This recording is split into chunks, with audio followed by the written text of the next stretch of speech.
Brothers and sisters, I now come to a misconception which I would really love to share with you. We said before that Iman, religion, to be religious and to have faith and to have strong belief is one thing, that's one strength, and the other strength is good character.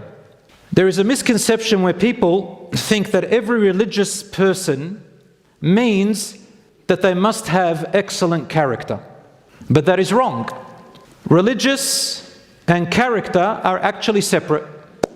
However, having faith, piety and God-fearing, Iman, and knowledge of your deen, and looking at how the Prophet ﷺ was as a role model and his companions, and being around people who have high character, who remind you of Allah, and you read the Quran and take it seriously to try and apply it, all these actions of Iman, of religious pursuit, and Iman and practice, they serve as a reminder and a motivator to improve your character. So you have more of a chance for your character to excel. The evidence is in the Quran. Allah subhanahu wa ta'ala says, Ya ayyuhalladhina amanu la yaskhar qawmun min qawm. O you who have believed, do not let a group of you insult and abuse another group. They may be better than you, but he still called them what?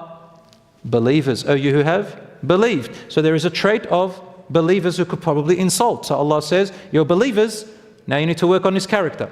Allah also says, Ya ayyuhalladhina amanu jtanibu kathiran min al-dhann. O you who have believed, faith, full of Iman, religious, avoid much of your suspicions. There's too much speculation happening and suspicions.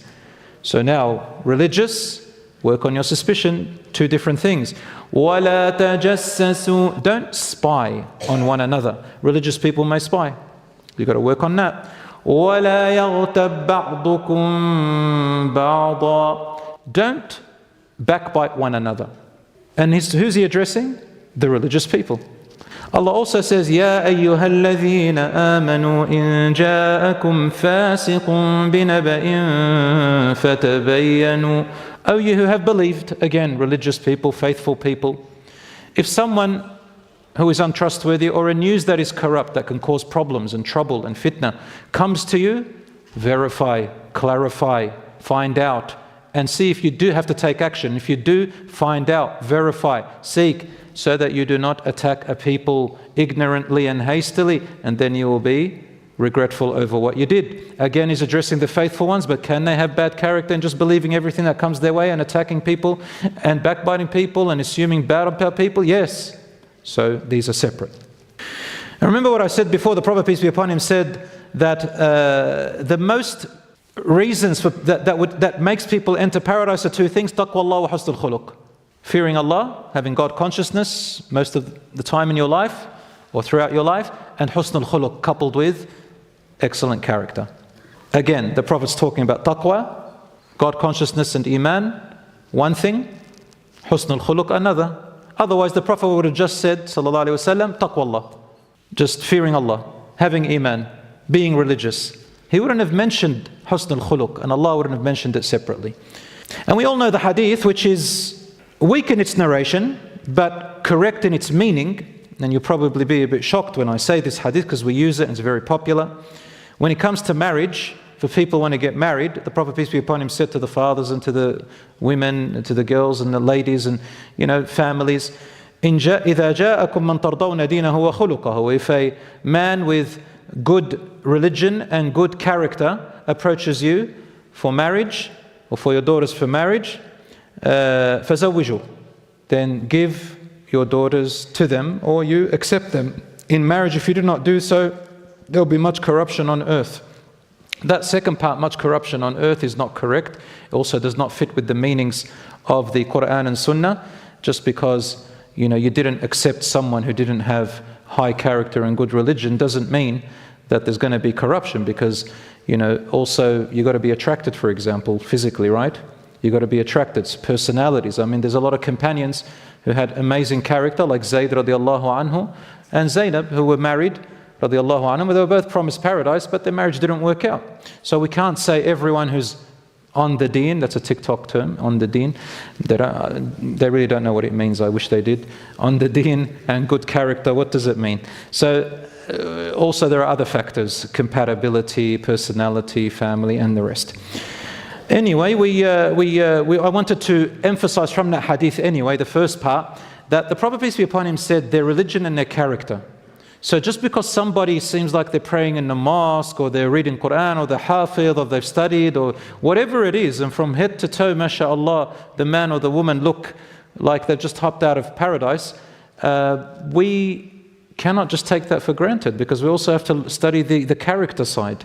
You can have religious people who've got a very nasty character. And you can have people who've got excellent character, but their religion is corrupt. So don't take one without the other, yeah? And don't make a blanket rule. So a person can be sinful with a high character and can be a worshipper and avoid sin, but has a terrible character. In fact, they may use verses of the Quran to manipulate you and to take control. Why? Because of their bad character.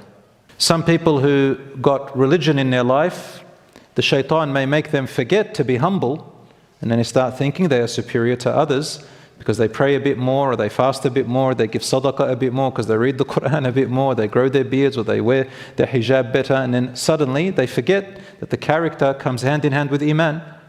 And that is, they start looking down on others and judging others and using the verses and oppressing others.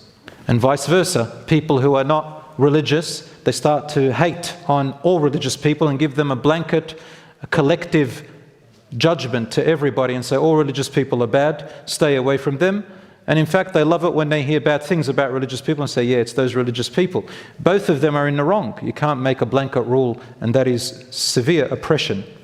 There is a great predecessor named Al-Fudayl ibn Iyad who said, وَلَأَنْ يُصْبِحُنِي فَاجِرٌ حُسْنُ الْخُلُقِ أَحَبُّ إِلَيَّ مِنْ أَنْ يُصْبِحُنِي يصحبني sorry not يصبحني يصحبني ولأن يصحبني فاجر حسن الخلق أحب إلي من أن يصحبني قارئ سيء الخلق إن الفاسق إذا كان حسن الخلق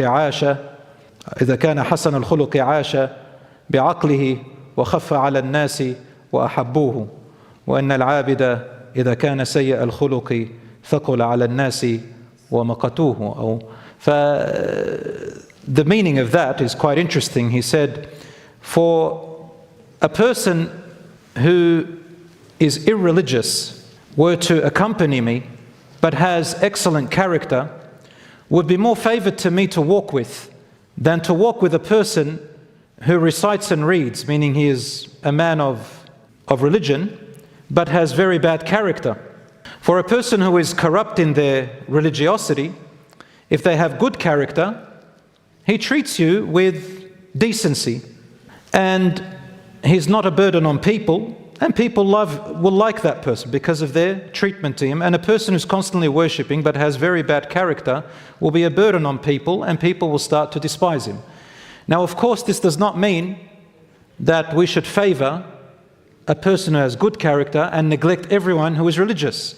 What he is saying is that in worldly life, to have a good character, you feel safer around that person, you feel better around that person, but don't imitate that person with his religion, because obviously they're not going to be good influence in piety, but they're good influence in character. What he's saying is, if you can get both, that would be the amazing thing. Somebody who fears Allah and with excellent character. Wallahi, I know many of them growing up, and they never escaped my mind. I learned so much from them. Some of them were my teachers and my sheikhs growing up. Some of them were friends. I used to wake up in the morning. In Lebanon, I remember it's where it all started. And I used to say, oh Allah, today bring to me someone, a company whom you love and is of great character. And subhanAllah, it always worked. I'd get the bad character, but then the good character would calm me down.